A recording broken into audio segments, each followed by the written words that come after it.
உங்கள் சத்யாவில் இப்பொழுது ஆடி அதிரடி தள்ளுபடி.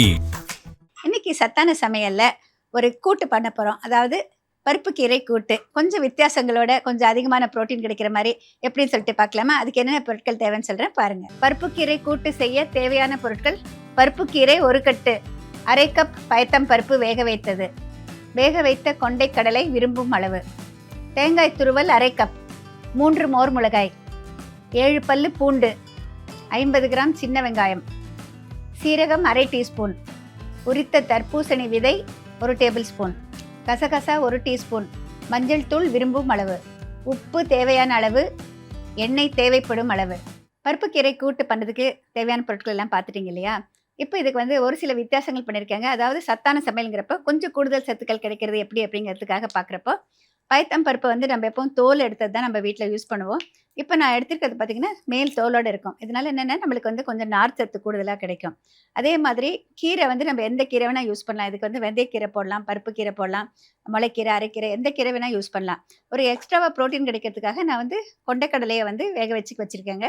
நீங்கள் விருப்பப்பட்டால் ப்ரௌன் கொண்டைக்கடலை போடலாம், இல்லை வேறு ஏதாவது சுண்டல் வகைகளை நீங்கள் யூஸ் பண்ணலாம். இந்த மாதிரி ஒரு காம்பினேஷன் கொடுக்குறப்ப டேஸ்ட்டும் கூடுதலாக இருக்கும். அதே நேரம் பார்த்தீங்கன்னா கூடுதலாக சத்துக்கள் கிடைக்கும். இப்போ இங்கே ஒரு வாணலி வச்சுருக்கேங்க. கொஞ்சமாக எண்ணெய் விட்டு வச்சுருக்கேன். இதில் முதல்ல சீரகம் சேர்த்துக்கலாம்.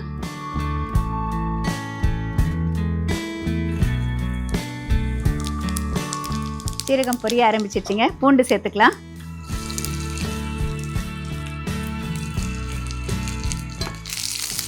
பூண்டு லேசாக வதங்க ஆரம்பித்த பிறகு சின்ன வெங்காயம் சேர்த்துக்கலாம். சின்ன வெங்காயம் இல்லாமல் கூட இது செய்யலாங்க. பூண்டு மட்டும் போட்டாலும் நல்லாயிருக்கும்.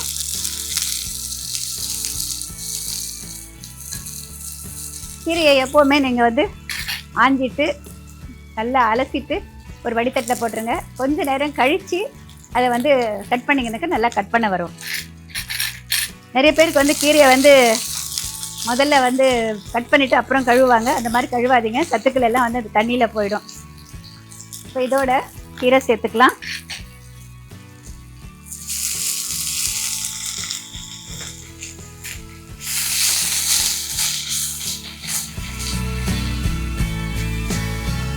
கீரை வதங்கிறதுக்கு ஜஸ்ட் 1 நிமிஷம் 2 நிமிஷம் தான் ஆகும்.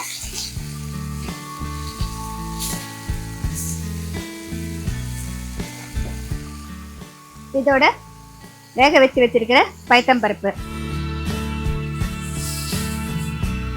தகுந்த அளவு உப்பு சேர்த்துக்கலாம்.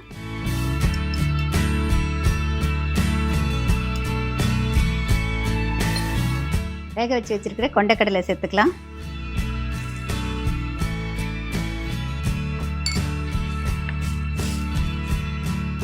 இப்போ இது எல்லாம் நல்லா கலந்து கொதி வரத்துக்குள்ளார இதுக்கு கூட்டுக்கு தேவையானதில் நம்ம இப்போ அரைச்சிக்கலாம். மோர் மிளகாய் நம்ம ஃபஸ்ட்டே சேர்த்திங்கனாக்கா, வறுக்காத மோர் மிளகாய் இருந்தால் ஃபஸ்ட்டே சேர்க்கலாங்க. இல்லை வறுத்த மோர் மிளகாய் இருந்தாக்கா அப்புறம் கூட போட்டுக்கலாங்க. நம்மளுடைய விருப்பம்தான். இப்போ இந்த மோர் மிளகாய் சேர்த்தாச்சு. இதோட கொஞ்சம் மஞ்சத்தூள் சேர்த்துக்கிறேன். பருப்பு வேக வைக்கிறப்பையும் கொஞ்சம் மஞ்சத்தூள் சேர்க்கலாம். இப்போ கொஞ்சமாக மஞ்சத்தூள் போடுறேன்.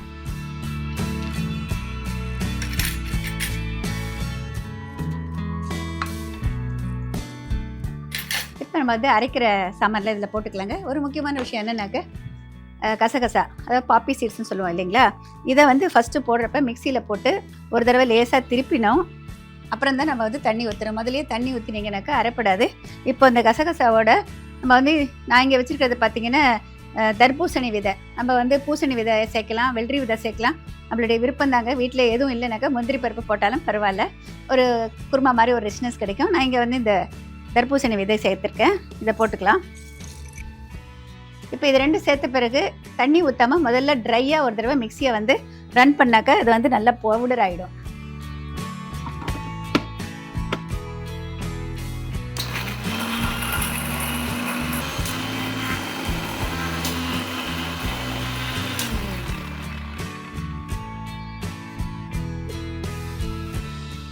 இப்போ இதோட தேங்காய் சேர்த்துக்கலாம். இப்போ நான் பாருங்கள் நல்லா பவுடர் ஆகிடுச்சு. கொஞ்சமாக தண்ணி விட்டுக்கிறேன்.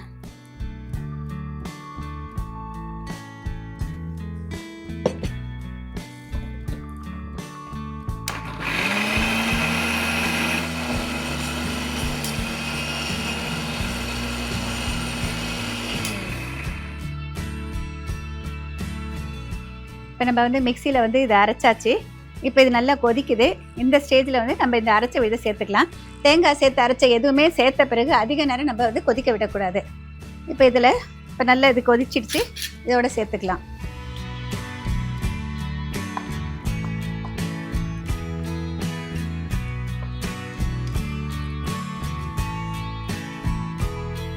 இப்போ தேங்காய் சேர்த்த பிறகு ஜஸ்ட் அந்த கொதி வரும் நிலை அவ்வளோதான் வைப்போம்.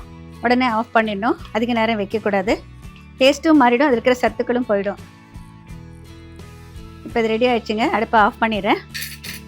இதில் வந்து சன்னாக்கு பதிலாக நீங்கள் வந்து எந்த ஒரு சுண்டல் வகை வேணால் போடலாங்க. ரொம்ப டேஸ்டியாக இருக்கும். ட்ரை பண்ணி பாருங்கள். இப்போ இதை வந்து பிளேட்டிங் பண்ணிடலாம்.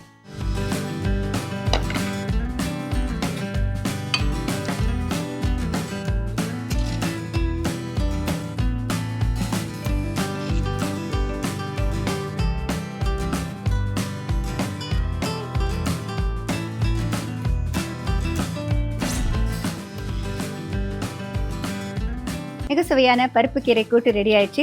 பொதுவாக பார்த்தீங்கன்னா சம்மரில் வந்து அதிகமாக புளிப்பு இல்லாமல் காரம் இல்லாமல் செய்கிறது தான் வந்து எல்லாருமே விரும்புவாங்க. அந்த மாதிரி நல்ல வெயில் காலத்தில் வந்து இந்த மாதிரி கூட்டாக செஞ்சிங்கனாக்கா எல்லாருமே விரும்பி சாப்பிடுவாங்க. இது சாப்பாட்டில் போட்டு கலந்து சாப்பிட்றது மட்டும் இல்லை, தொட்டுக்கிறதுக்கும் நல்லாயிருக்கும். சப்பாத்தி அந்த மாதிரி சைட் டிஷ்ஷாகவும் வந்து நம்ம யூஸ் பண்ணலாம்.